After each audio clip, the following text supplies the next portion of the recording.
Namo tassa bhagavato arahato samma sambuddhassa. Namo tassa bhagavato arahato samma sambuddhassa. Namo tassa bhagavato arahato samma sambuddhassa. Buddhang saranang gacchami, Dhammang saranang gacchami, Sanghang saranang gacchami, Dutiyampi Buddhang saranang gacchami, Dutiyampi Dhammang saranang gacchami, Dutiyampi Sanghang saranang gacchami, Tatiyampi Buddhang saranang gacchami, Tatiyampi Dhammang saranang gacchami, Tatiyampi Sanghang saranang gacchami.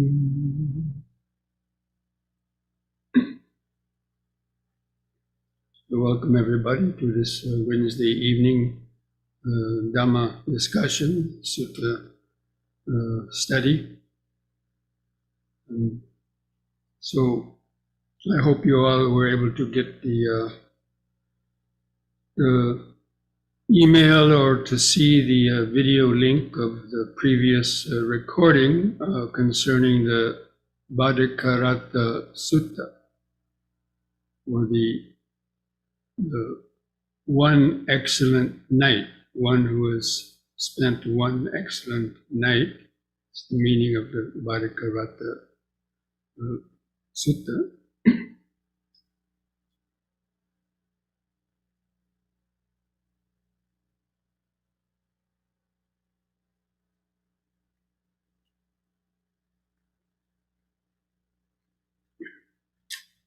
I know there was only a couple of days notice from when I sent that, I think on Monday. I had been away. So, but one person did send in some questions on that. And then while we are reviewing the sutta, then many of you can write down in the chat box any questions that come up for you, or at the end, even the possibility of raising one's hand. So,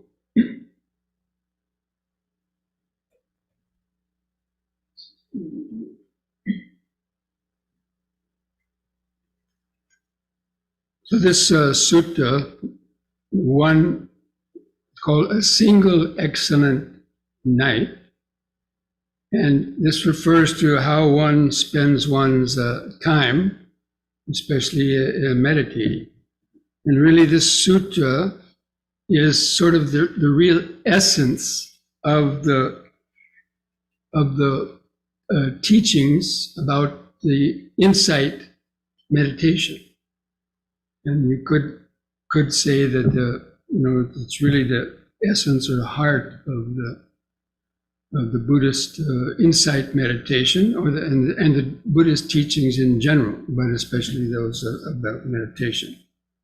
Now I'm going to just reread this the stanzas. There's three parts of this sutta. There's the stanzas of the Bhaddhakaratta Sutta, and then the summary and the exposition, which is an elaboration from the stanzas.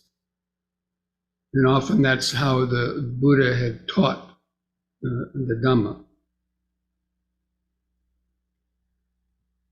So the Buddha was talking to the group of monks, and he said, I will teach you the summary and exposition of one who has had a single excellent night. It says, listen and attend closely And they replied, yes, Venerable Sir. So anyway, it says, let not a person revive the past, or on the future build his or her hopes. For the past has been left behind, and the future has not been reached. Instead, with insight, let them see each presently arisen state. Let him or her know that and be sure of it. Invincibly, unshakably. Today the effort must be made. Tomorrow death may come, who knows? No bargain with mortality can keep Mara and his hordes away. Mara means death. But one who dwells thus ardently, relentlessly by day and night, it is he, the peaceful sage, has said, who has had a single excellent night. So these are the verses. And then the summary or the questions are, how does one revive the past? That means that they nurture delight thinking, oh, I looked like this in the past, my body was like this in the past, my living conditions were like this in the past, my mind was like this in the past, referring to they might have been youthful and good looking and had strength and vigor, but with age and so on, those have changed. Like, people who reach older age. So they're thinking about the past, try to revive it. And then the same with the feelings and perceptions, volitional formations and consciousness. So this refers to the five aggregates. So we know the five aggregates make up all the aspects of our body and mind. And we're, thinking about, oh, I had these feelings in the past and these perceptions, these experiences, I want to get them again. So that's reviving and delighting in the past, or having fear of the past. Oh, these happened to me in the past. And then projecting that into the future also. I hope these don't come again to me, now. So reviving the past basically means pining for the past, identifying that, and the same with the future, nor build up hopes for the future. The future hasn't come yet. So people are always worrying about the future, right? Worrying about whether they're going to get sick in the future, what will happen to them in the future, will they have enough money to, with Social Security to survive in the future, or what's going to happen to my sons and daughters or other people in the future. So, these things are what, obsess the average person's mind and causes them a lot of unnecessary mental grief. So, and how does one not build up hope upon the future? Not say, oh, I hope in the future my body will be like this, I'll have these feelings like this. So not craving for the future and not going back to revive the past, basically.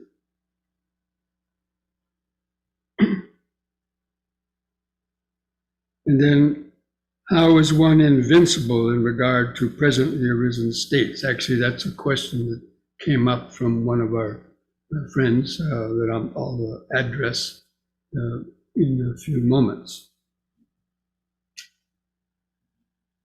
So, and then, even within the present state, one is not clinging to the present. But one is clearly, basically, one sees clearly each arising state. Let him know that and be sure of it. So this refers to the Vipassana meditation. And for those of you who have attended the previous sessions where we were talking about the insight knowledges, this specifically pertains to cultivating that insight knowledge of rise and fall. or cultivating the momentary concentration that can see each sense impression as it comes and goes without clinging to it. And that leads to what is called the insight into impermanence, or the anicca sanya. And so that's specifically what the Buddha is referring to, when one can spend the night and day with that perception of impermanence, seeing how each state of hearing, seeing, tasting, smelling, touching, and thinking is just a momentary sense impression that arises. And if we don't identify and cling to it, it quickly vanishes. Only when we cling and identify the various sense impressions coming through the senses, that our mind gets carried away with them, again, to think about the future or the past, or just having that desire to have them in the present moment. Like I say, if you hear a sound, and then you, instead of just being aware of just hearing, and then the mind notices something else, it clings onto that sound and says, "Oh, what is that sound? Oh, that's my favorite music playing, or that's the sound of this person talking, that person talking, and I wish they wouldn't make noise." And see, the mind gets carried away so easily. So the momentary concentration, seeing how each state, if we don't cling to it, it just arises and vanishes, and our consciousness floats on what is called the wave of impermanence. That means the consciousness floats with each moment of hearing, seeing, tasting, smelling, and touching, but without getting caught and pulled underneath, pulled into our thoughts, or pulled into the past or future thinking or worrying about that. So it's that floating on the wave of impermanence is the nature of this present moment awareness that is in that dimension of insight, floating with each state as it arises and vanishes. So it's similar. It's very similar if you have a graph. If you've taken hearing tests, or if you've seen it in an EKC, I think, or EKG. Thank you. How you just see these things go up and down, right? Well, that is very similar to what is the anicca sanya. Each of those rising and vanishings like that of the EKG is like an arising and vanishing, because it changes with each tone or with each pulse or heartbeat or whatever's going on. It's changing. So that's a very good, analogy of what occurs in the mind when it's tuned in to the present moment in this advanced stage of vipassana meditation. And that leads to the experience of, if one was able to remain in that state of anicca sanya long enough, which, it could depend on each person's, how they've developed their concentration and so on. It could lead to entering the stream, or it could even lead to the full enlightenment experience.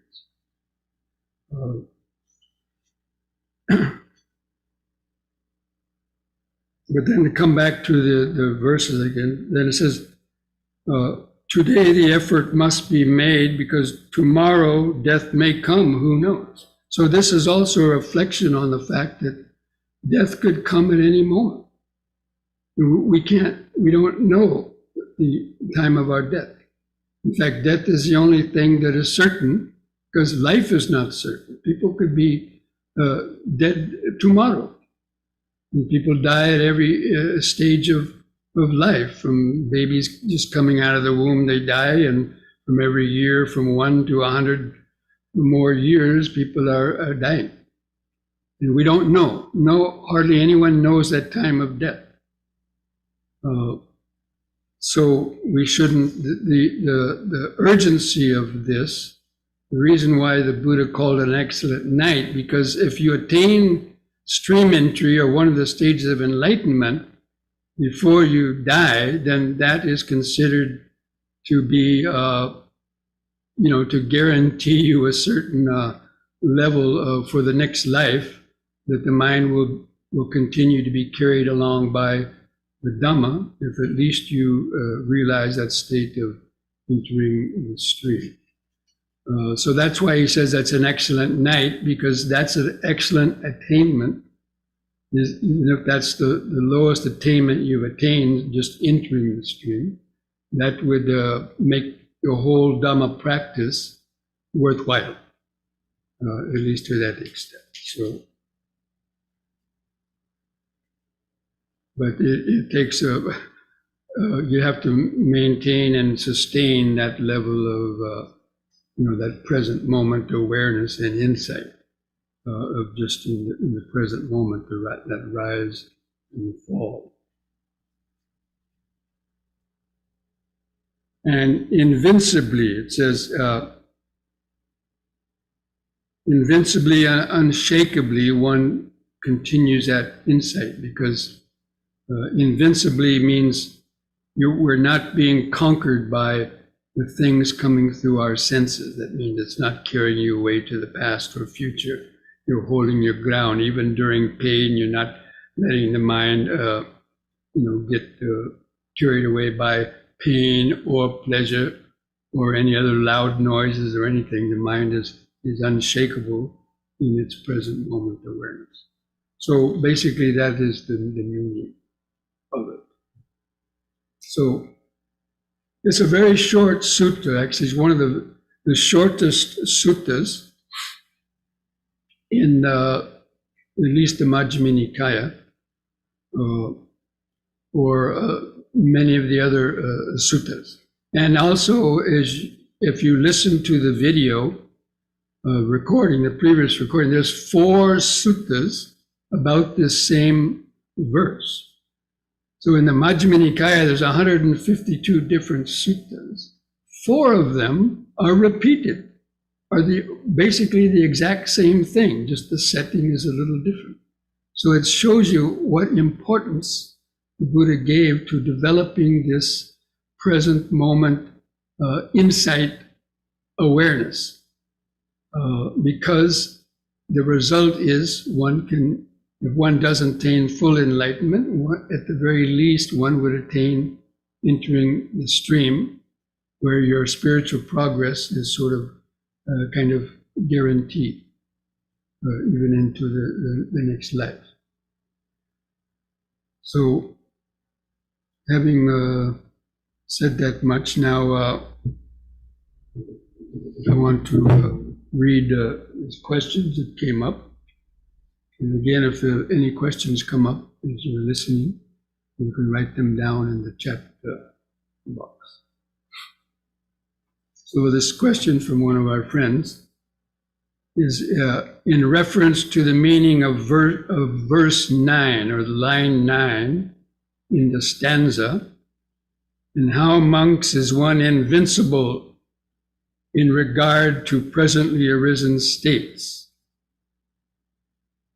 And again, the word invincible means not being disturbed or carried away in any of the sight, sound, smell, taste, touch, or thoughts that are coming through our mind, or any of the 5 aggregates. That's the meaning of the word invincible, unconquerable. Nothing can conquer the mind. That means disturb the mind when one is in that state.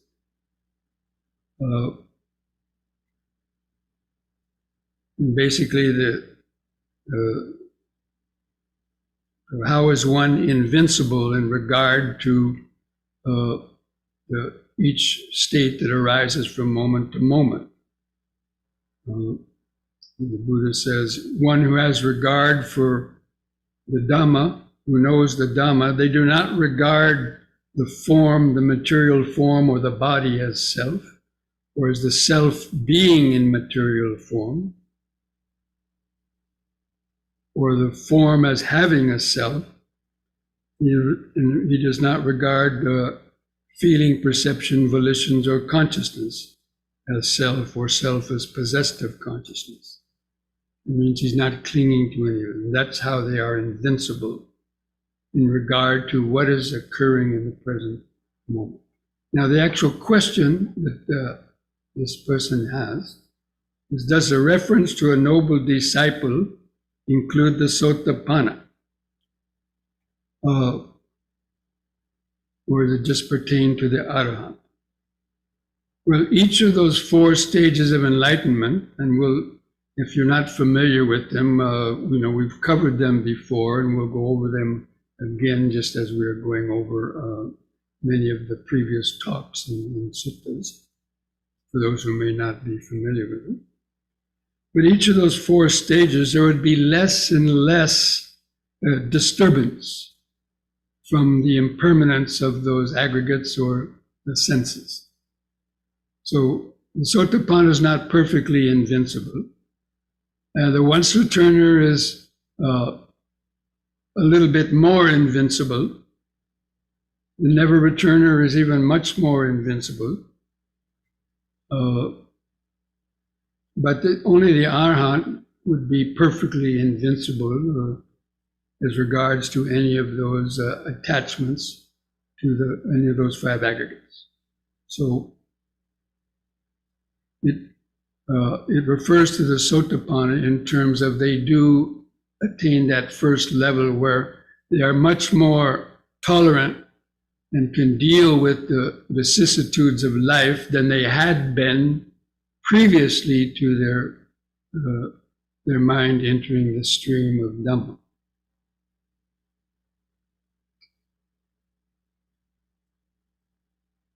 Then the second part of that question, does invincible also have any relationship to the second factor of enlightenment, or the investigation in voidless liberation?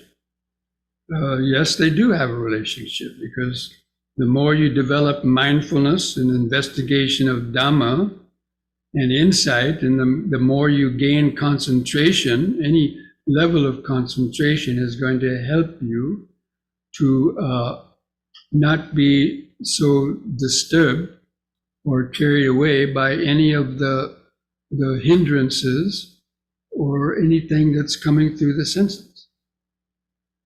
So yes, they do have some relationship.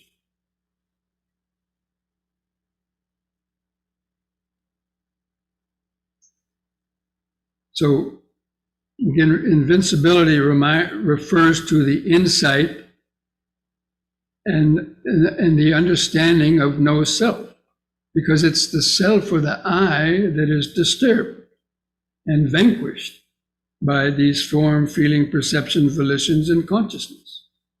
Let's say you have an itch, and all of a sudden, oh, itch out, go away, and that means you're vanquished. That means you're getting consumed and being defeated by this little itch on the body. It's taking you out into these states of worrying or agitation and so on, or any other type of fear, or even lust and desire. Anything that takes you out of the present moment means you're being vanquished. You're being conquered by that sensory vibration. Because look, some people, I don't, but some people have PhDs, right? They're a doctor and an expert in so many different fields, or even a PhD in psychology. They'll still be disturbed by itches and maybe sickness if they get sick and they're about to die, or they worry and grieve. So even people have PhDs in science, they're still vanquished by all these states. Why? Just a little vibration. It's a little sensory, it's just a thought bubble goes through the mind, or it's a visible object. But yet their mind clings on to these objects, takes them as I, me, mine, myself, and other people, and has, created that inner tangle. I talked the other day, I think, about the inner tangle and the outer tangle. Well, that's the thing. Our mind is entangled in this tangle of the senses, and we're vanquished by it. That means it disturbs us. People will even go to the extent of committing suicide because they're being vanquished by whatever heavy, dark states of mind that are consumed. It's not a joke. So, anyway, so it's the self, the thought of I, me, that is the thing that's vanquished. So when that thought of I and me goes out of the mind, whether you're in a very deep state of meditation, like some of the jhanas, or you're in those levels of insight meditation, and the mind just floating with the waves of impermanence, the self is not being recreated at each time, because the sense of self only occurs in accordance with its reaction to any of the five aggregates or the six senses coming up in the mind. When we identify with it, that's when the sense of self arises. So when the mind is riding the wave of impermanence and not being caught by any of these attractions, then the self dissolves. And I've given that simile of an ice cube dissolving in water. That the ice cube thinks it's separate from water, but actually the ice cube is just water, frozen water. And when the ice cube melts, then there's no more distinction or difference between that. It all becomes the water. Okay, so that's I think enough on that particular reply to that question. Now I would like to see if there's any questions that have come up in the chat box.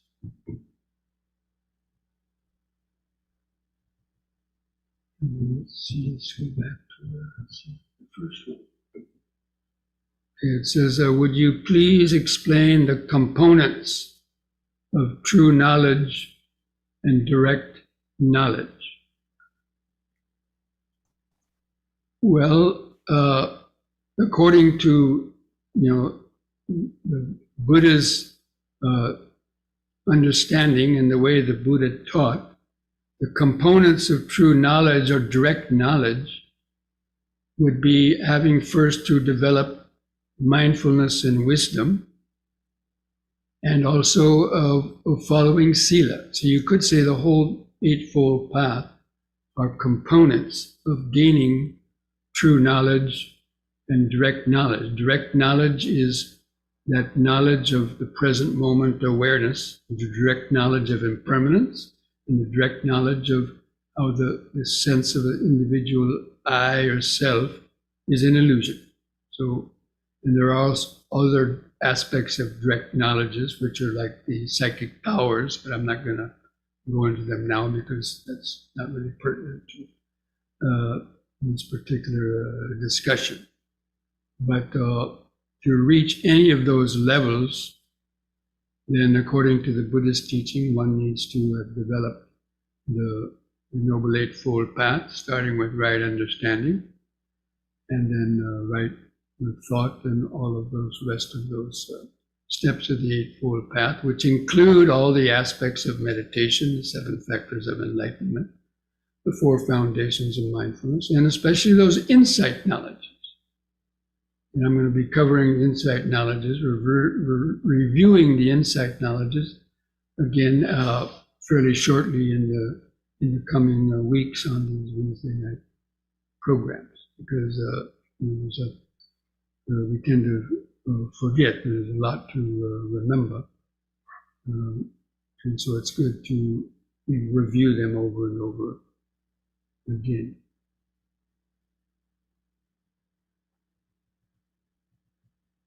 Okay, the second question is about last week's sutta.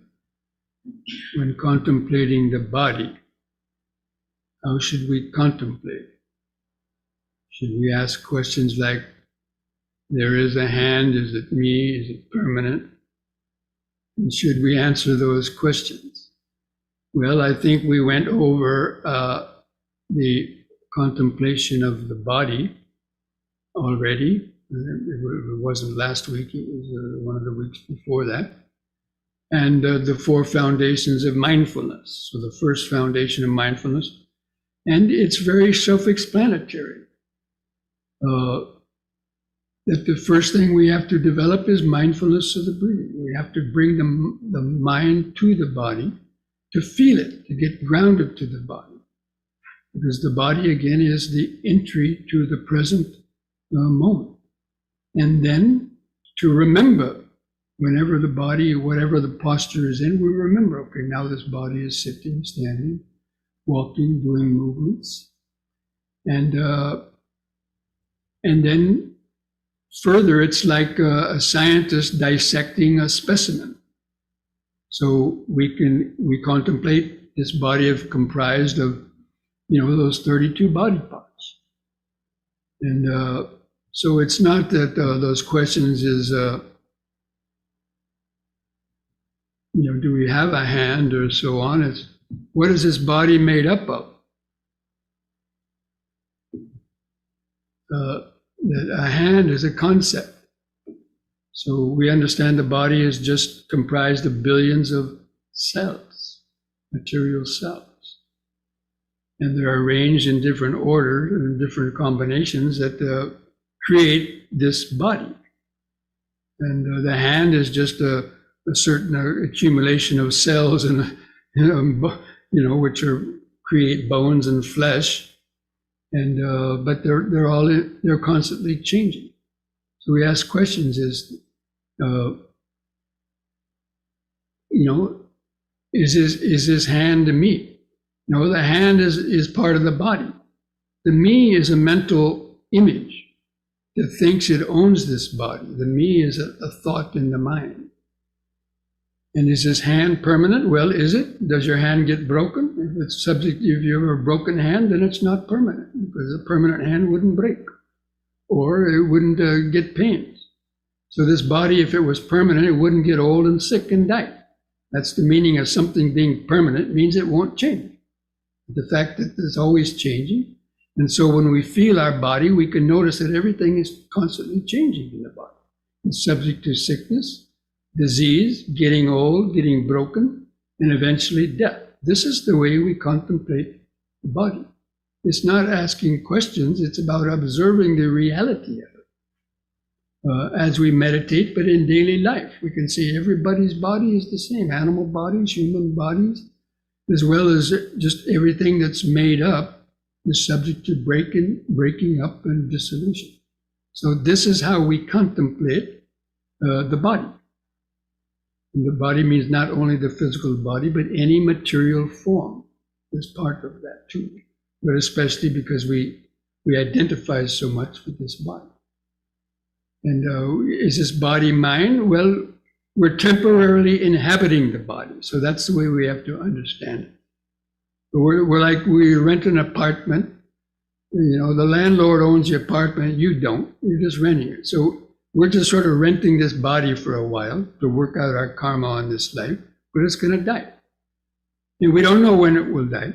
So we should try to find out what we're doing that causes its suffering, so we can minimize the things in our mind that keep us caught in the wheel of suffering over and over again.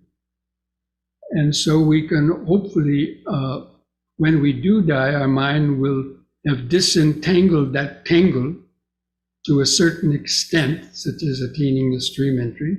We begin to start unraveling those knots of delusion and ignorance. And so that's how we should contemplate the body, not so much just looking at your hand and saying, what is it, and this and that, but cultivating these understandings. And I would suggest go back to read word by word the mindfulness of the body and try to go through those different aspects of it. And that's the way the Buddha taught it. No one can teach it better than the Buddha. A lot of people think, oh, we can do something else. We can do it better, but I doubt it. So, read the sutta. You can contemplate the body as the 32 body parts. You contemplate it as the 4 elements. And then you contemplate it in its nature of decay and eventually death and breaking up. And that's to get detachment to it. So we just, it's like you're sitting in a theater, you're watching a movie. So, you're not part of the movie. So when you meditate, we're watching this body sitting and breathing, the mind thinking, just like a movie. Oh, look at that. Oh, there's a thought of anger arising. Oh, look at this. There's an itch on the body. But, it's like it's not happening to you. That's the attitude of a meditator when they're cultivating this contemplation of the body. We see it as not me. That's what the Buddha repeated over and over and over again. The well-taught disciple regards this body as not me, not mine, not myself. This is not an intellectual exercise. It's cultivating that detached awareness that can be done through the development of mindfulness and concentration. Okay, this next question.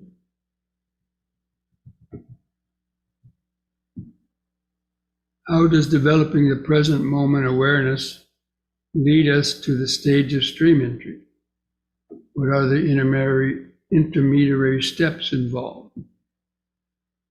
Well, I've already said it, really.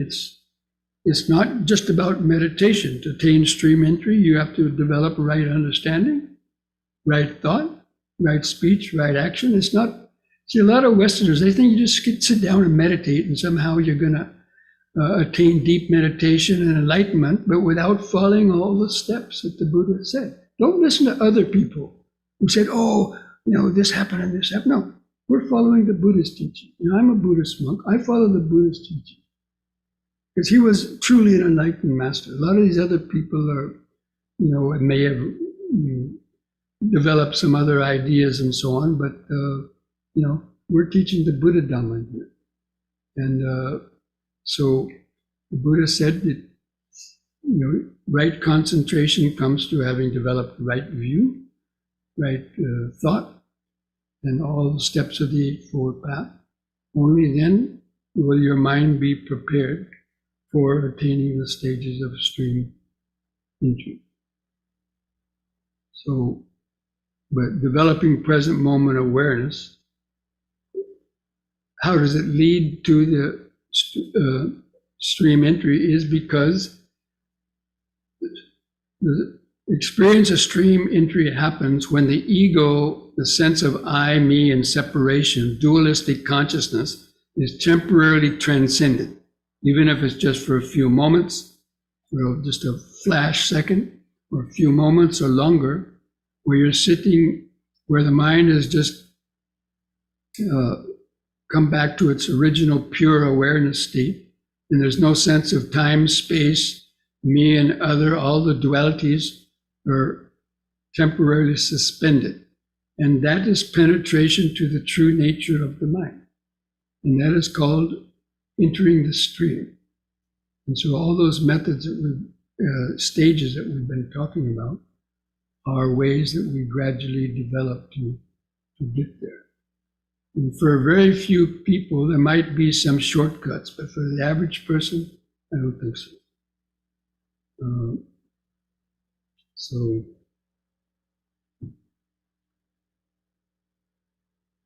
now a person who has developed, let's say a person attains stream entry in this life and you die, then in your next life, then you may be able to very quickly come back to stages of meditation without much effort and continue then working on. But for most of us who probably came into this life not having entered the stream, that's why it's it's a lot more effort.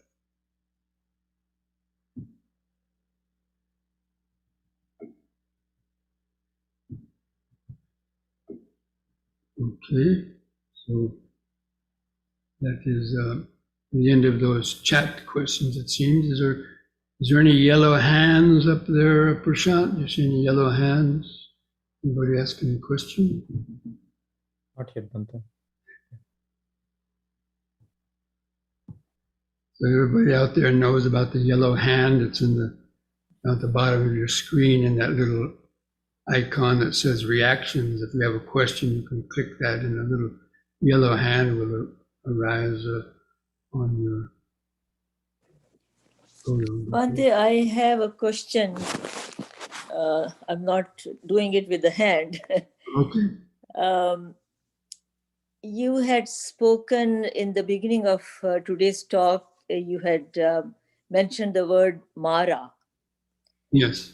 And you said that, my question is, does this word mean death or does it mean Maya? Well, it can mean both. It has a large meaning. So Mara are basically the delusions that create the illusions of the permanent world that are in the mind, trying to trick us into thinking that this world is a permanent, beautiful place and it's made to enjoy and get attached to, and but all that leads to death, of course. And so in some instances, Mara is said to be death, but because Mara leads to death, being trapped in delusions. But usually in the insight practice, Mara basically is that our unconscious habits and tendencies that don't want us to change, that want us to keep us trapped in the web of birth and death, in the web of karma. Because even when we read the stories of the sutras, at the night of the Buddha's enlightenment, it is said when the Buddha was just before he was to attain enlightenment, Mara came to him and tempted him. Why are you sitting here meditating? There's so many beautiful women out there. You can enjoy the world. You can do this and that. And, why are you sitting out here in a cold night on the rocky ground? Go enjoy yourself. You were a prince. So that's Mara talking to us. So whenever your mind is telling you, well, maybe this meditation is an illusion. Maybe I ought to give up. Maybe I ought to go back and do this. That's Mara talking to you. So Mara is trying to defeat us. Mara is trying to vanquish us.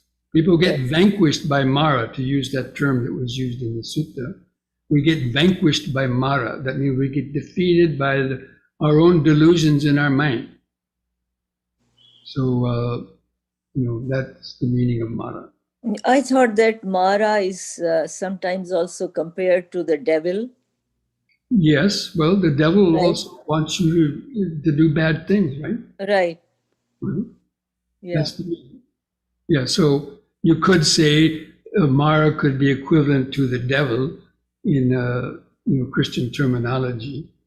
And in some sutras, you find that Mara is sometimes seen as some kind of an entity that can enter your body and cause you pains and so on. But this is a controversial kind of idea or meaning of that. But basically, the best way to see it is simply it's our unconscious tendencies that don't want us to reach spiritual realizations. They want us to keep us trapped in our just habitual low-level habit patterns and keep us trapped in the ego consciousness.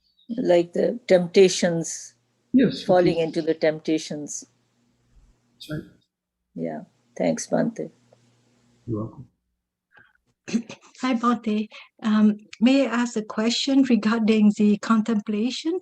I think you may have mentioned it before that we can do just one contemplation, either as a body or as a feeling, like there's one of them, and that will be like how do I say? Like you can go into the stream with just one contemplation, like you don't need to do. I don't think I said that, but you might have interpreted me as saying that, or other teachers have said that maybe. But okay. Now, the four foundations of mindfulness, the Buddha gave them in that order because that's the order that they should be developed. Because the body is the easiest thing to examine, because our feelings are so close to us. That painful feeling that's arising, it's very difficult to get detachment from that painful feeling or that strong lustful feeling, because we have so much invested in it. So instead, first of all, we just observe our breathing and body as just objective things. So we're sort of just looking, okay, sitting, breathing, like I normally guide you through the meditation. So we're kind of internally just watching this body sitting and breathing and creating a kind of detached awareness. Just like you, as I mentioned, sitting in the theater watching a movie. There's some detachment, you know, that there's space between you and the theater screen. And so that's the way that we try to observe this breathing body. And then when the feelings arise, that same detached awareness is applied to the feelings. So we can say, oh, there's an itch on my head. There's an itch here. There's a painful feeling here. Or a pleasant, oh, it's just a feeling. And you don't personally identify it as happening to you. It's happening on that actor on the stage, on that screen, that actor up on the image up on the screen, not you. That's the meaning when the Buddha says, regard these five aggregates as this is not me, not mine, not myself. Now, these aren't intellectual arguments. It's the actual way that you apply your mind, you apply your attention and understanding to create that detachment. But that has to be developed first. If you can't just watch the body sitting and breathing and then overcome the hindrances without going to sleep or without moving around and so on, then when the feelings come, you can easily see, this is a painful feeling, this is a pleasant feeling. You can watch how it increases, comes to a peak, diminishes and vanishes, but without attaching to it one way or the other. You see it objectively. And then the same with your mental states. The feelings are what trigger off your mental states. A concentrated mind, an unconcentrated mind, a mind with anger, a mind with desire, and you just identify, okay, there's desire in the mind, so what? Why do I have to chase the desire? Oh, there's anger in the mind. It's just a mental bubble. So we train ourselves to observe the thoughts and the emotions that come up in just like little bubbles or clouds that are just temporarily passing through the mind. Don't grasp it. It's not me or yours. It's just stuff that's been accumulated over the years. So this is that attitude of that detached awareness. And as you're going through each of these stages, the first of the body, then the feet, each is a stepping stone to be able to deal effectively with the next one, because each one is subtler than the previous one. So we have to start with the outside shell and gradually go inside. The body is our outer shell. Then the feelings is the next inner shell, the feelings, the pleasant, painful, and other sensations going through the senses. And then they trigger off the mental states, the thoughts. Those are even subtler than the feelings. It means they're harder to grasp. They're harder to clearly see and detach from.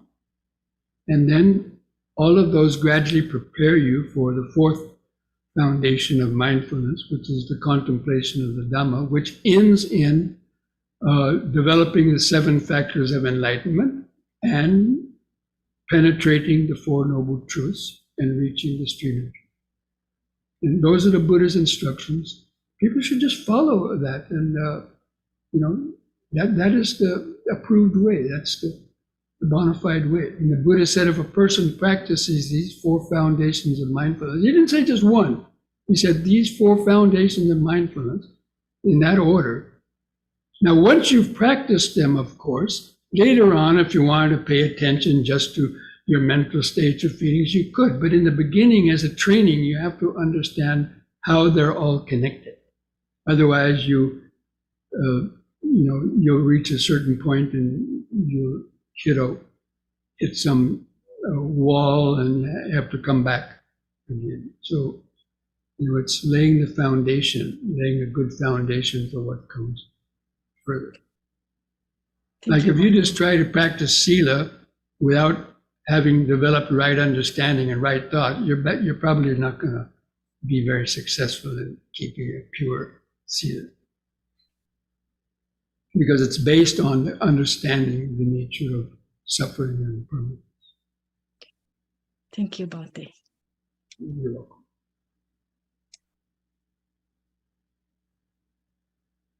Okay, friends. So if there's no other questions, no the yellow hands popped up, then we can take a short few minutes break to use the facilities and get ready for our little short yoga session, and then the meditation on trying to spend at least an excellent 30 minutes, not the whole night. Okay? Okay, so we'll see you back in a few minutes.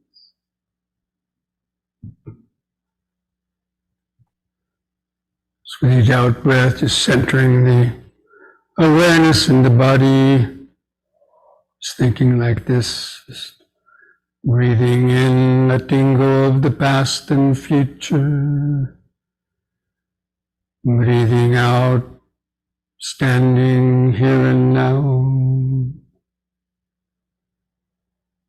So we coordinate these movements with a deep, slow breathing.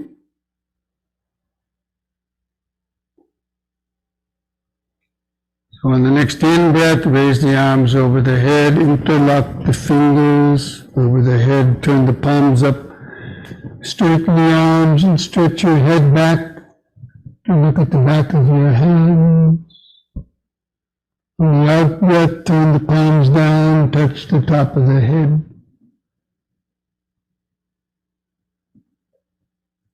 Again, in-breath, palms up, straighten the arms, stretch the head back, lean backwards a little bit. Out-breath, touch the top of the head. Third time, hold the upward stretch longer, and bend backwards a little more.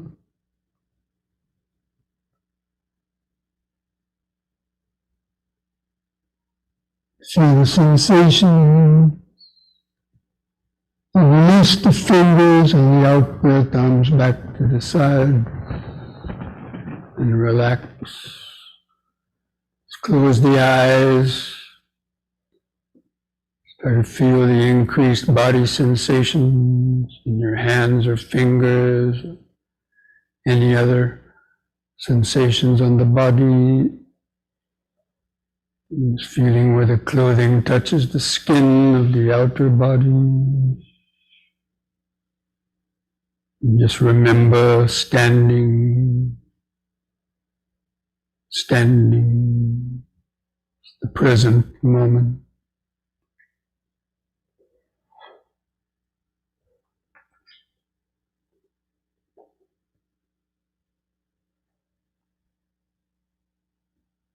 Letting go of your thoughts, just let the thoughts come and go in the back of the mind.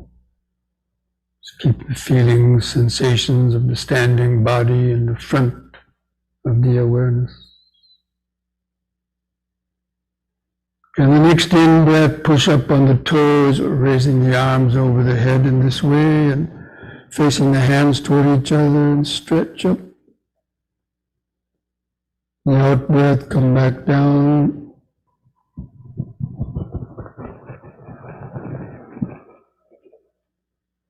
Use the in-breath to help lift up the body, in-breath. Stretch. Out.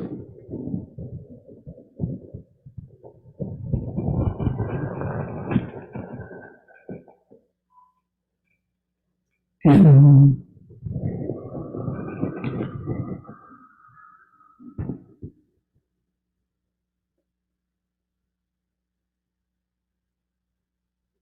Out.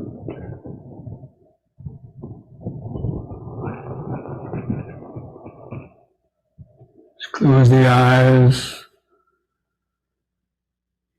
Feel the feet pressing the floor. Feel the arms hanging at the sides, clothing touching the skin. The head balanced on top, kind of as though you were kind of just looking in a mirror, the silhouette of sensation.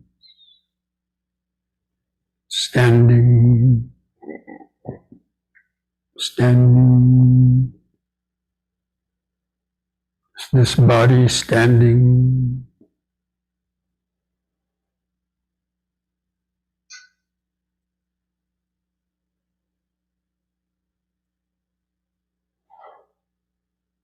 Okay, next we'll do side bendings. On an in-breath, raise both arms up over the head.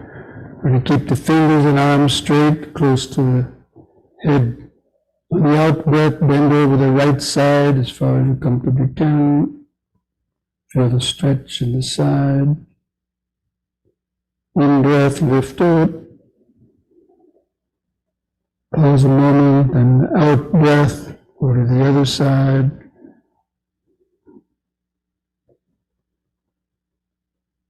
In-breath, up. Again to the right, out-breath.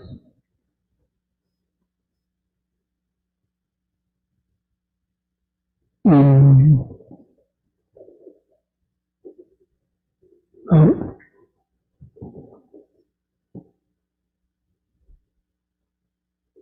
In.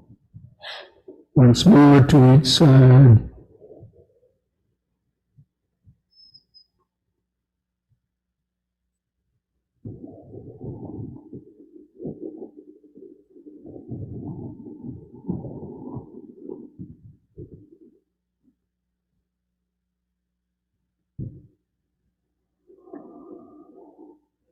The out-breath, lower the arms.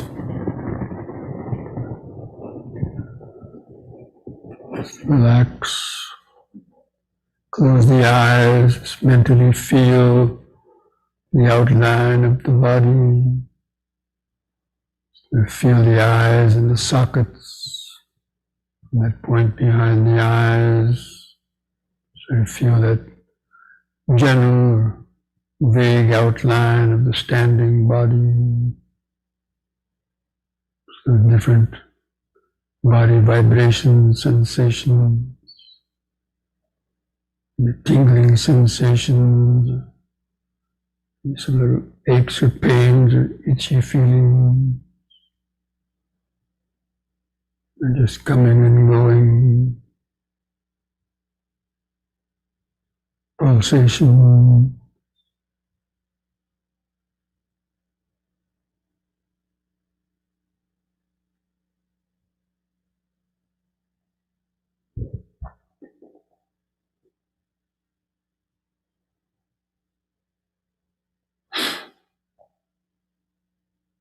Okay, now spread the legs and feet apart about 3 feet.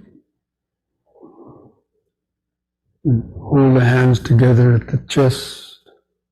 On the in-breath, raise the hands over the head.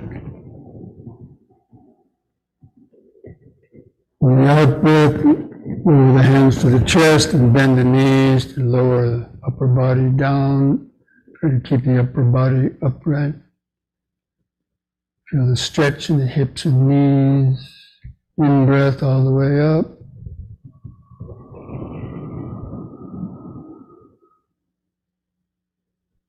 And out-breath.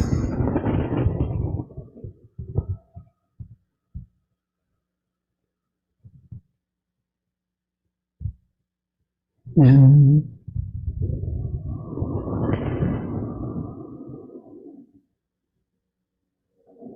Out.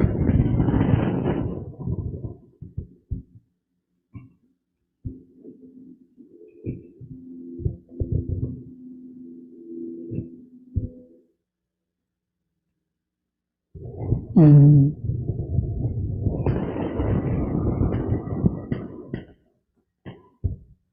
And the out breath, arms back to the sides. relax. Feel each foot pressing the floor. Don't give the mind time to wander in thoughts. Body's always here to feel.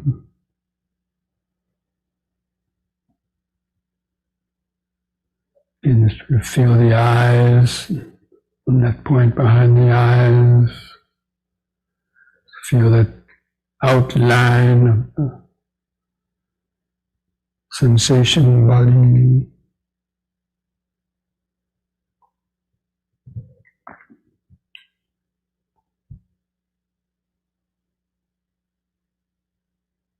Just remember standing, that present moment awareness.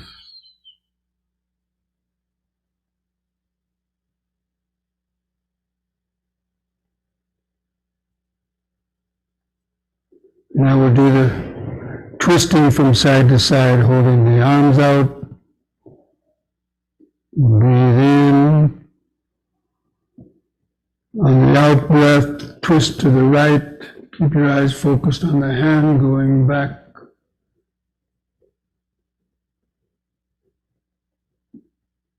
In breath, come back to the front. Then go to the other side with the next out breath. Let the feet turn with the body.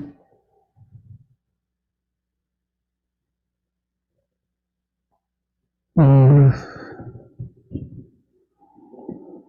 And then to the right, out breath.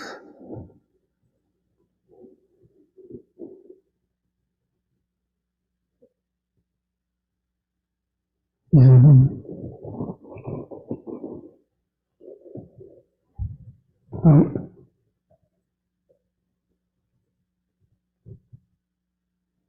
In. Once more to each side.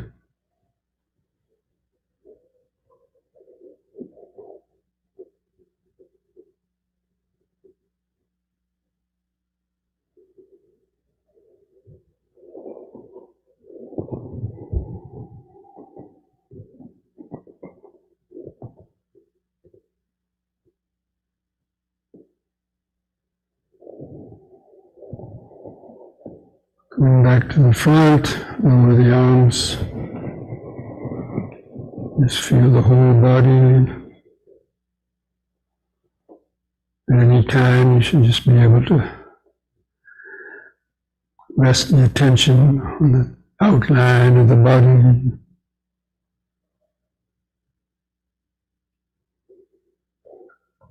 This body is the natural resting place for our consciousness.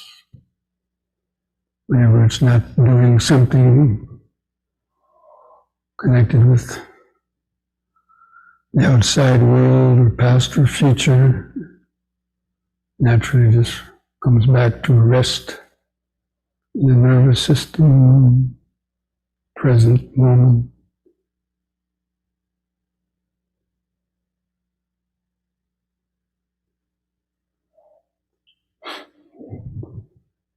Now, it's one last exercise, the forward and backward bending.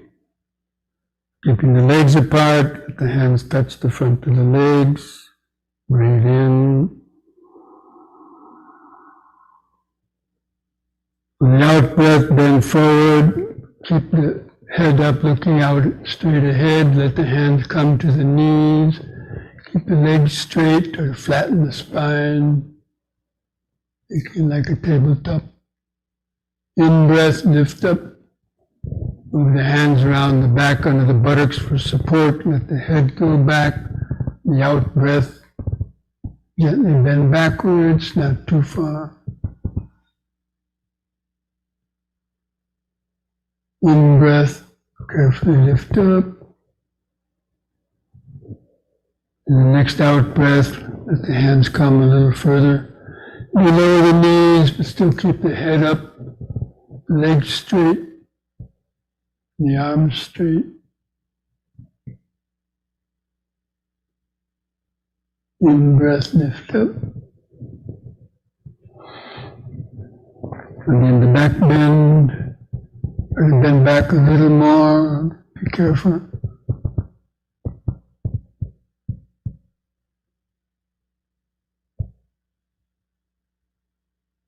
In.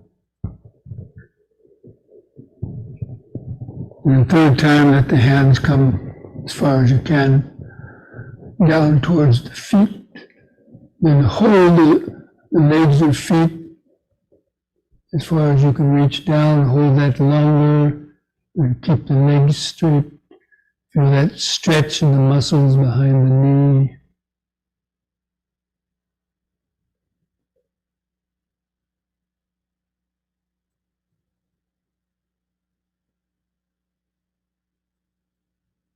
Feel all those sensations. In-breath, lift back up. And one more time, the back bend. Just be careful as you bend back, the out-breath.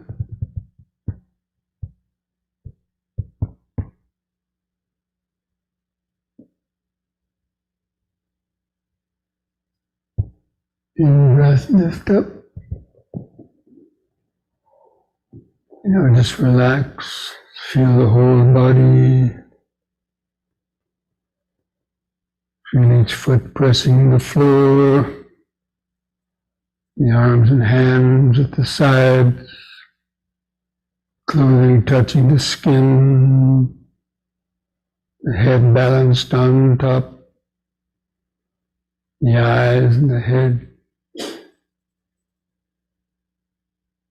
Feeling its body exactly as it is here and now. Feel all those different vibrations, sensations, pulsations. So many sensations just coming and going. The present moment awareness.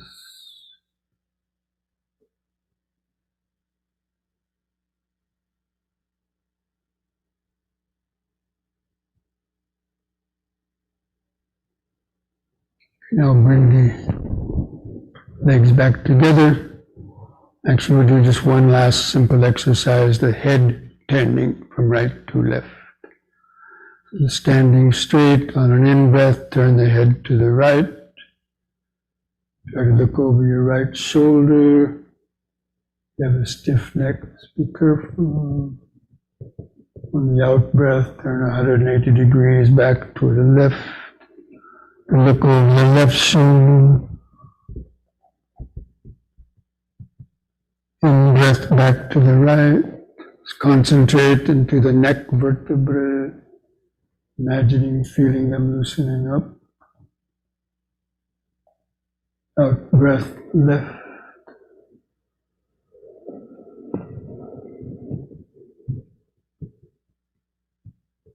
In breath right.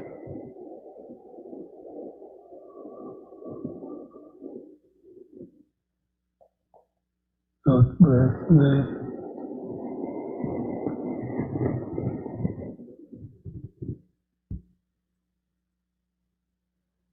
And the in-breath, let the head stop in the center, just relax.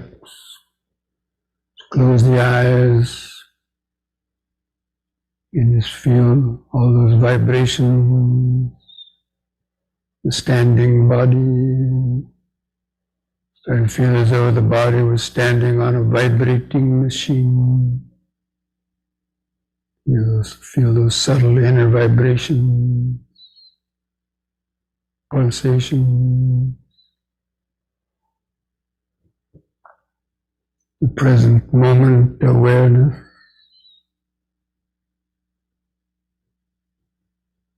Grounded in the body. Just remember standing, standing, standing.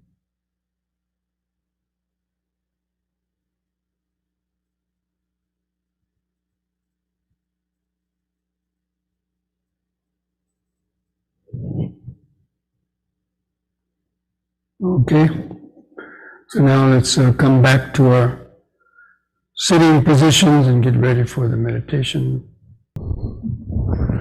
Okay, friends, try to sit straight. Line the back, and the head in a straight line.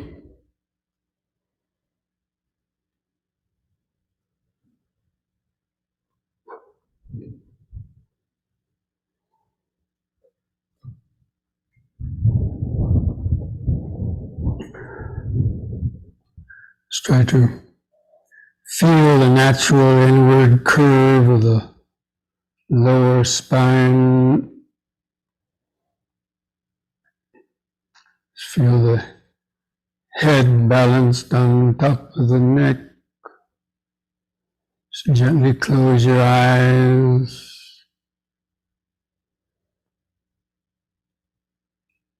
Just take a few deep, slow breaths, just like we were doing during the yoga session.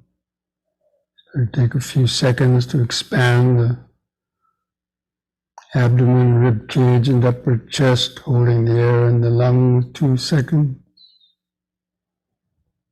And feeling the relaxing contractions of the out breath. Try to feel the last bit of air go out of the lung. And then the next in-breath. Let's try to take several more deep, slow breaths like that. Thinking like this to yourself, cultivating this mindfulness. Breathing in, letting go of the past and future. Breathing out, sitting here and now.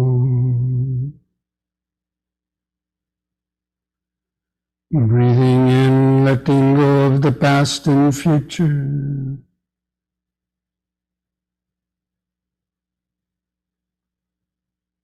Breathing out, sitting here and now. Breathing in, feeling the whole body.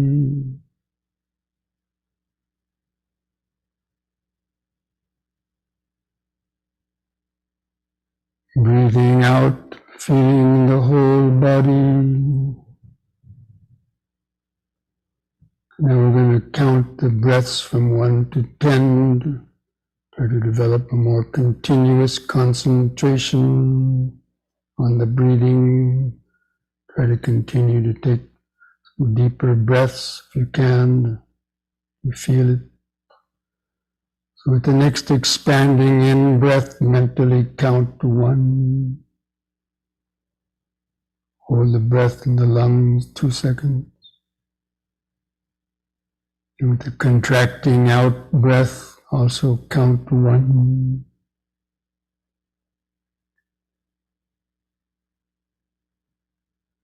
The next expanding in breath, 2.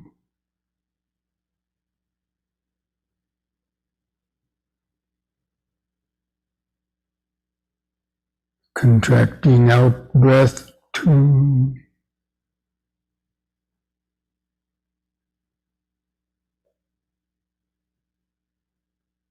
In breath, 3.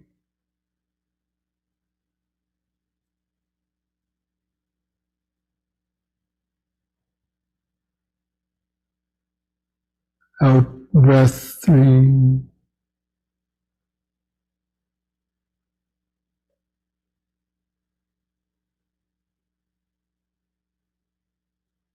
In 4.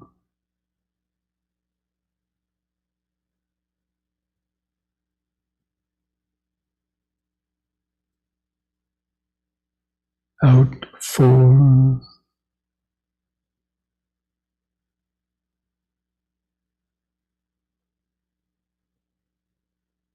In 5.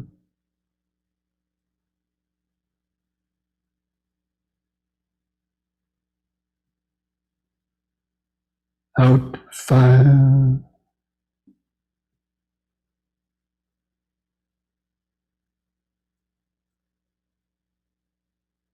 In 6,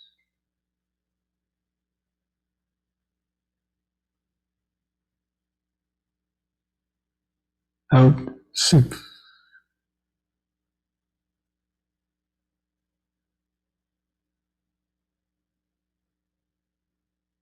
in 7,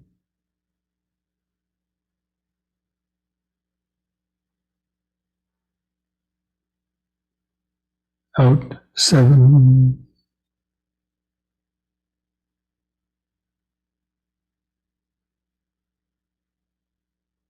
in 8,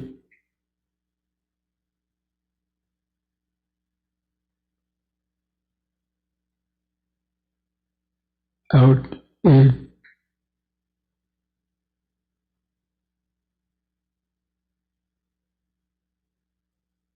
in 9,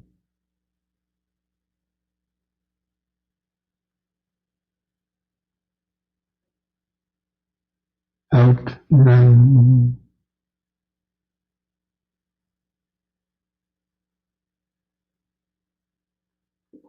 in 10,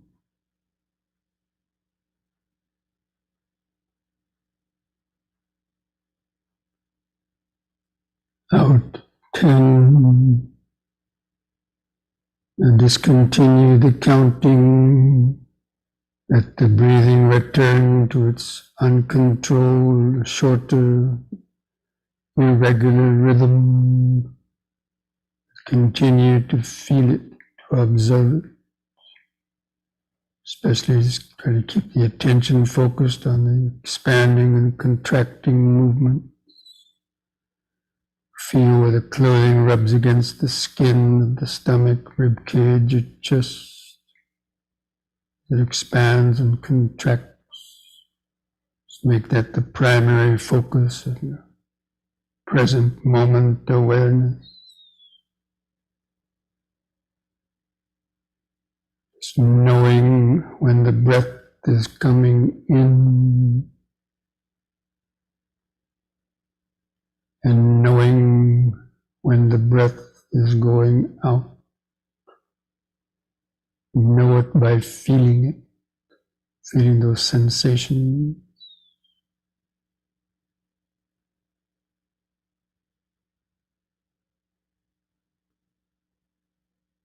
Just try to feel the whole expanding in breath from beginning to end. The brief pause, the whole contracting out breath from beginning to end. In the brief pause.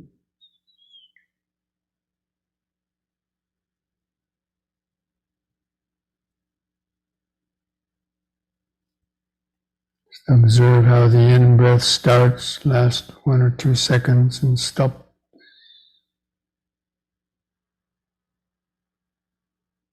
How the out-breath starts, last 1 or 2 seconds, and stop. It's called observing the rise and fall.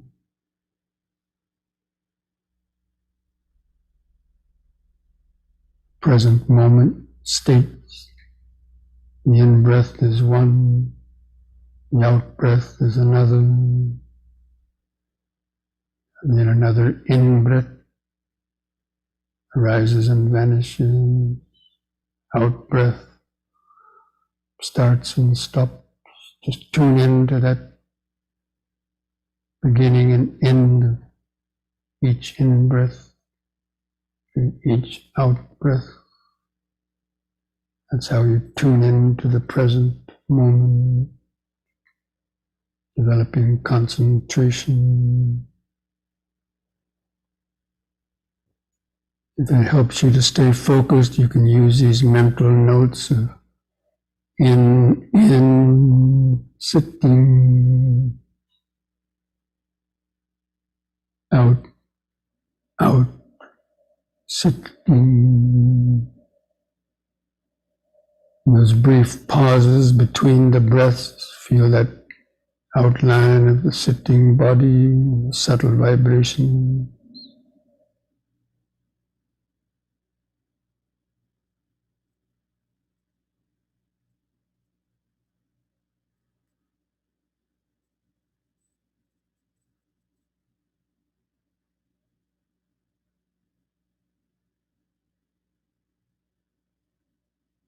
In sitting,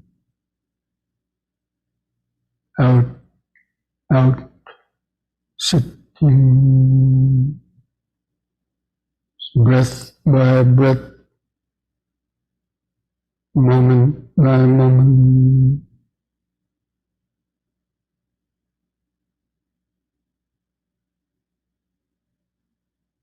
Breathing awareness is the contemplation of impermanence. The in-breath is impermanent, it starts and stops. The out-breath is impermanent, begins and ends.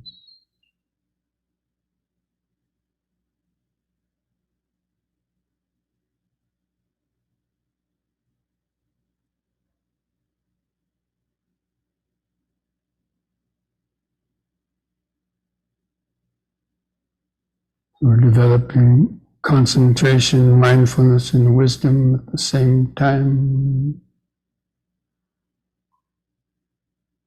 Concentration is keeping the mind focused on the breathing. Mindfulness is feeling the different sensations connected with the breathing. And wisdom is understanding that each breath comes and goes, starts and stops.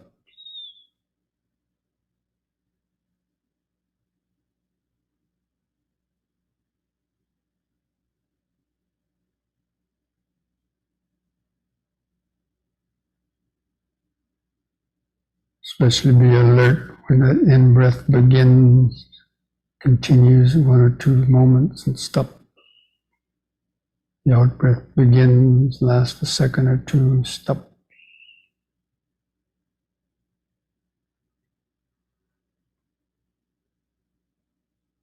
Just knowing each presently arising state.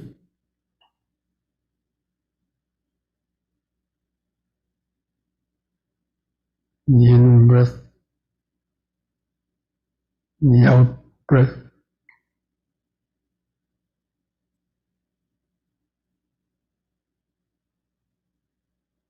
Just letting your thoughts come and go in the background. Just keep that feeling of the breathing body in the front of the awareness. In sitting. Out, sitting.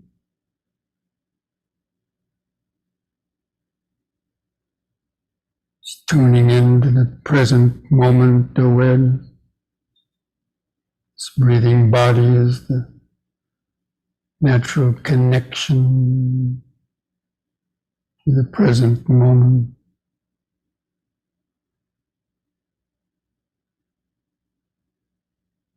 Letting go of the past, letting go of the future.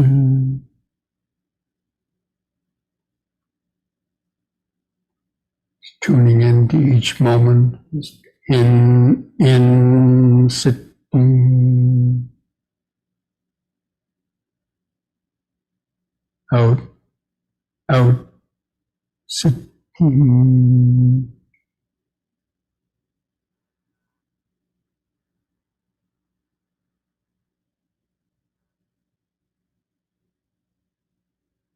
Being mindful when any of the hindrances arise to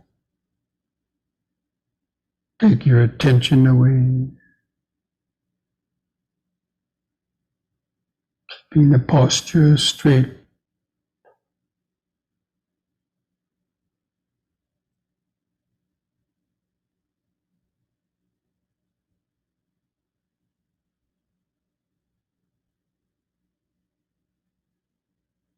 Even while you're noticing the breathing process, other sensations might be noticed, some itchy feelings, or any other body sensations, sensations of the clothing against the skin. prickling or body irritation. They also just arise, last a moment, vanish.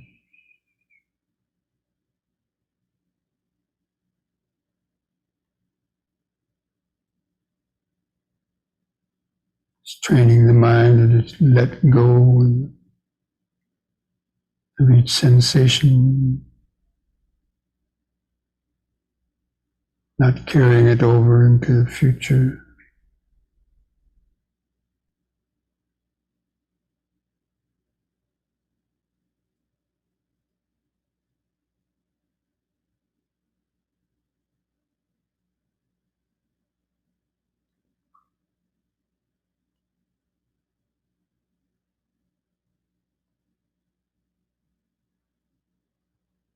If you hear a sound where you are, or even the sound of this voice, it's also just sound coming and going.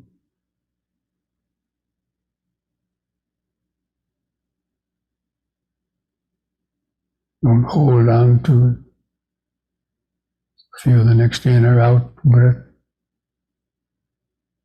or some other body sensation coming and going.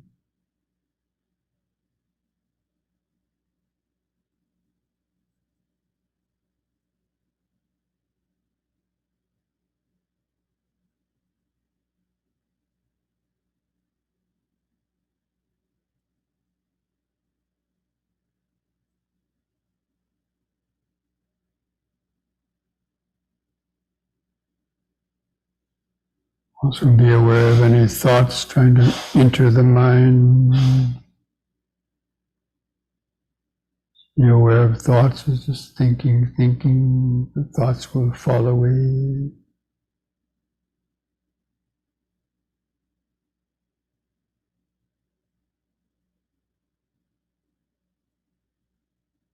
It's always just in, sitting, out, sitting.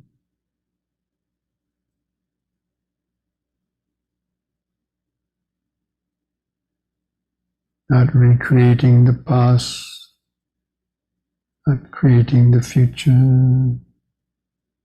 Just each moment, body feeling, sound, thought, coming and going in the flow of impermanence.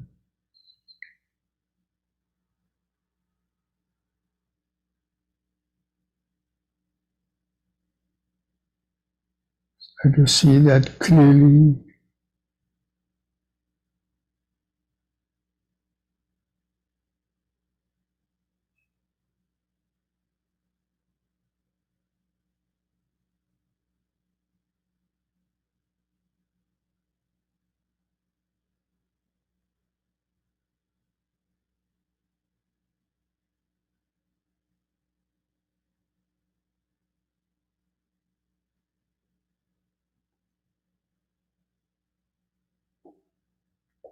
Anytime you're feeling drowsy or too many thoughts, come back and do some deep, slow breathing to help concentrate.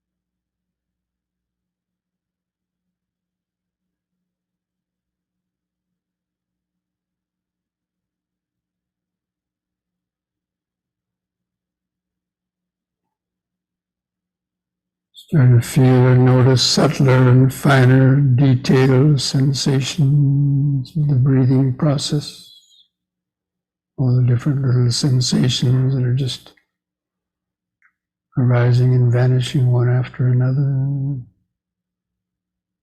Sensations of in-breathing, sensations of out-breathing, where the body sensations come and go in the background.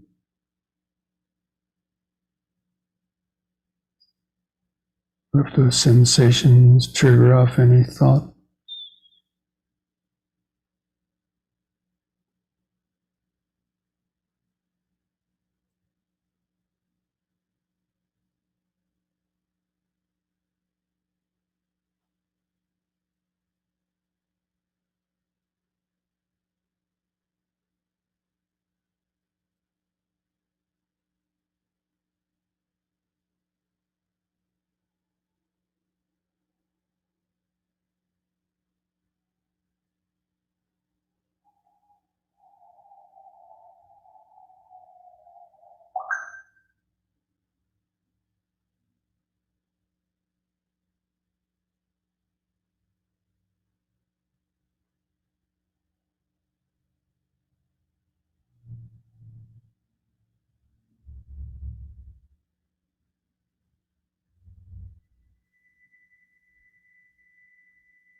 try to cultivate that sense of just sitting in the movie theater, just watching this movie of the body sitting and breathing,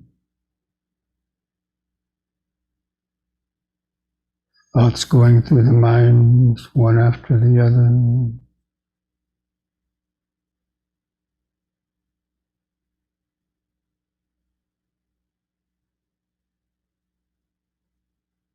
As though these things were happening to somebody else, not you.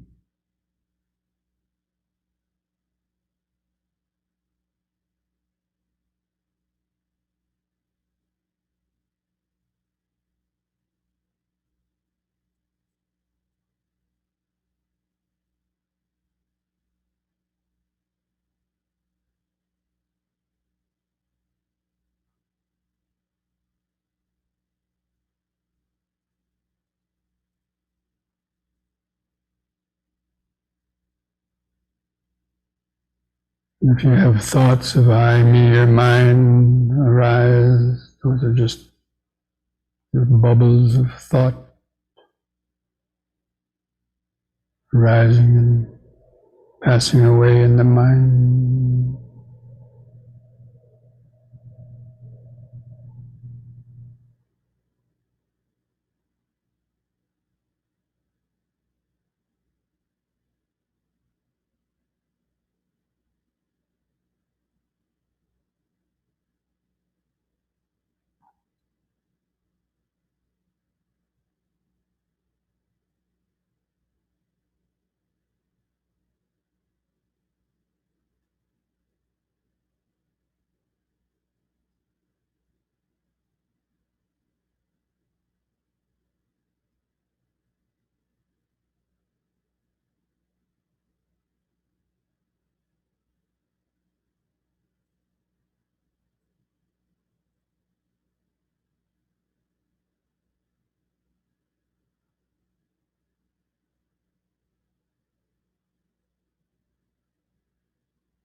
Breathing in, sitting. Breathing out, sitting. Sensations come and go. Pleasure or pain come and go. Sounds come and go. Thoughts, ideas, emotions come and go. Thoughts of I, me, or mine come and go. These are all just a continuous interplay and flux of the five aggregates, the body and mind, arising and vanishing, coming and going in the flow of impermanence. Just underneath all of that constant changing, or mental chaos, or pain, is the parallel dimension of the present, of the now, present moment awareness. It's not affected by any of the changing aggregates, sensations, the thought.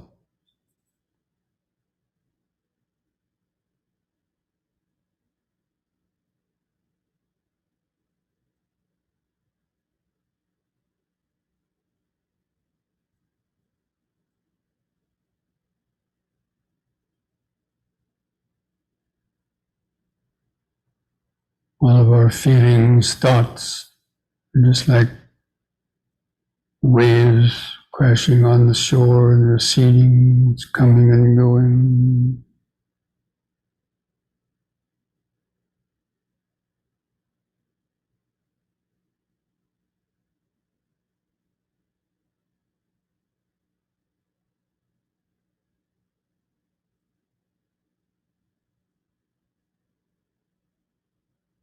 Just the accumulated habits and memories of the past,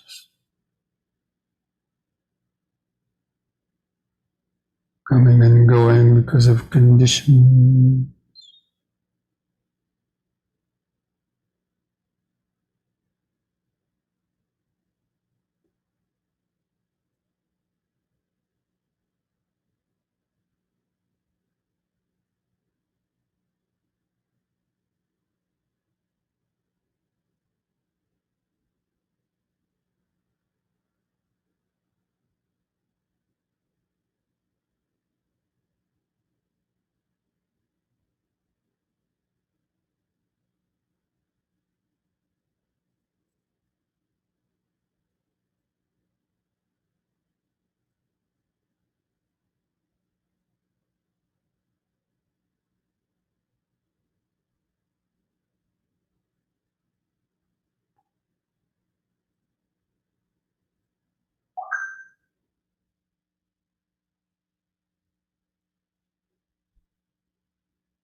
This breathing body is the lifeline, the life preserver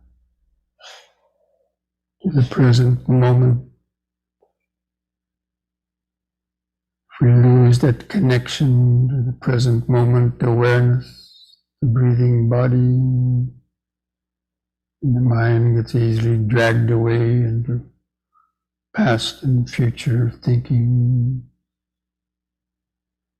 worries, fears, anxiety, greed or hatred.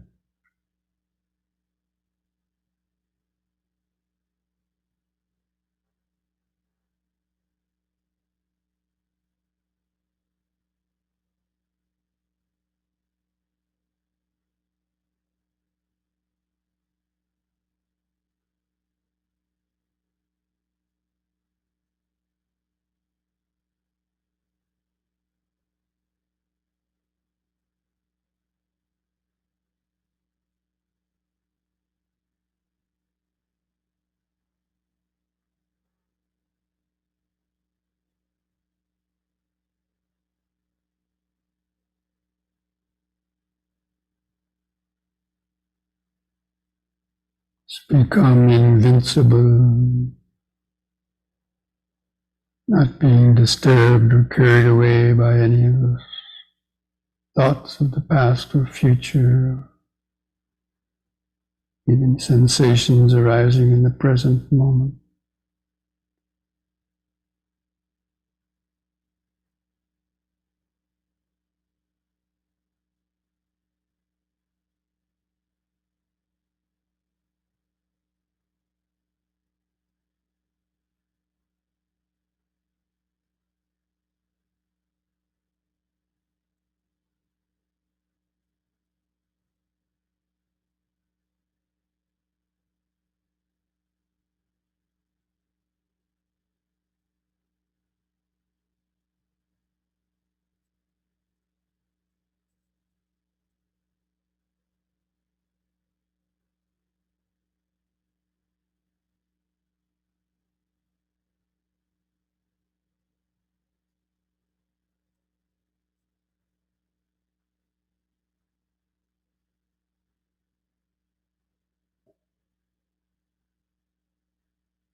What kind of thoughts arise in the mind based on that sound vibration?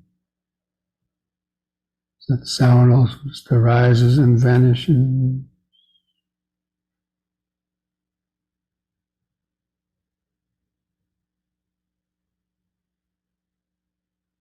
Sabbi sankhara anicca yada panyaya pasati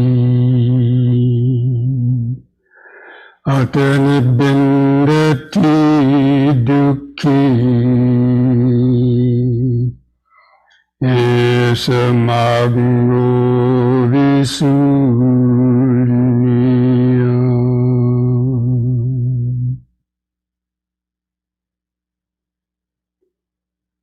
All conditioned things, the five aggregates of this body, mind, and world are impermanent. They arise only to pass away moment by moment. When one sees this with the eye of wisdom, one becomes disenchanted with suffering. This is the path to freedom. And thus spoke the Buddha.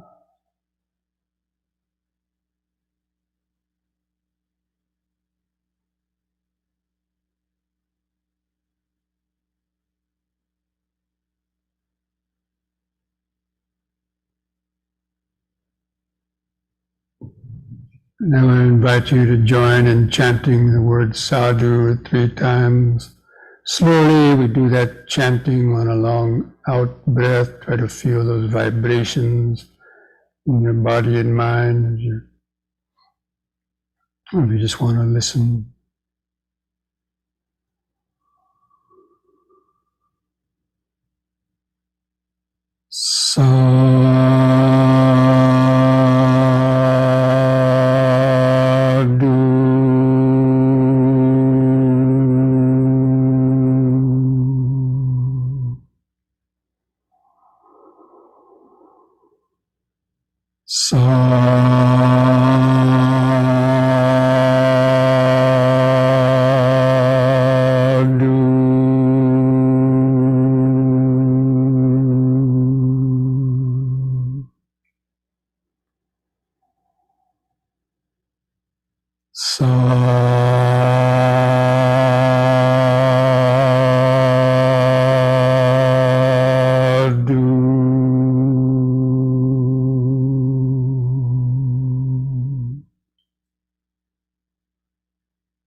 Now place your hands at the edge of the knees. Take one more deep breath, stretching the head back. Pull the hands against the knees to arch the spine backwards. Hold it a few moments.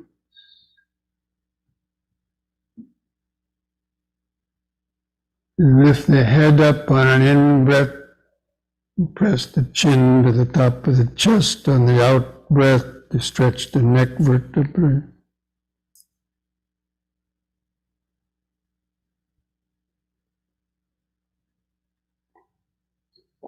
Lift the chin up level on an in-breath. Relax on the out-breath. Put a smile on your face.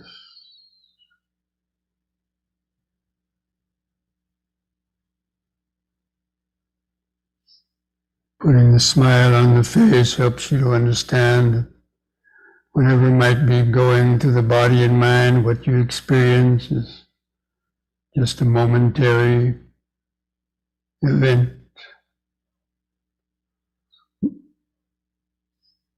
Nothing to take personally, seeing it with the eye of insight.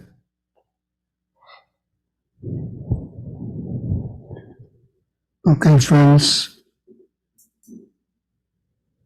So this brings our evening Dhamma session to an end. And how many people had at least 10 minutes of an excellent evening? Okay, well, that's the way it is. First, you might have just 1 minute of a good meditation, then another time you get to 2 minutes, and then 3 minutes, and But it's all a matter of the continuity, and not only doing that when you meditate, but even during the day by practicing M&Ms and just understanding that everything is just coming and going, and not to allow the mind to get too carried away in past or future or even of the present moment, being caught up in struggling against the various things that arise. So that's how one continues to develop that insight. Okay? So I'll try to keep up that, reread the Bhaddhekaratta Sutta, and so we'll see you again next week, and I'll send out next week's topic for review and discussion, hopefully by Sunday, or give you a few days to be able to Thank review you, it. Bhante. Okay? Thank you. Well, you're all Thank you. welcome, and just remember, mindfulness a day keeps dukkha away. Thank you, Bhante. You're all welcome. Thank you, Bhante, good night. Thank you. Bhante. Namo Buddhaya. Namo Buddhaya Thank you, means Bhante. recognizing Good that night. we all have that present moment. Wisdom is a part of our real mind, deeper mind. Okay? So, Have all a the good best. night. A good week, everyone. Thank you, Bhante, again. This is Thank you, Bhante. Have a good night. Thank you.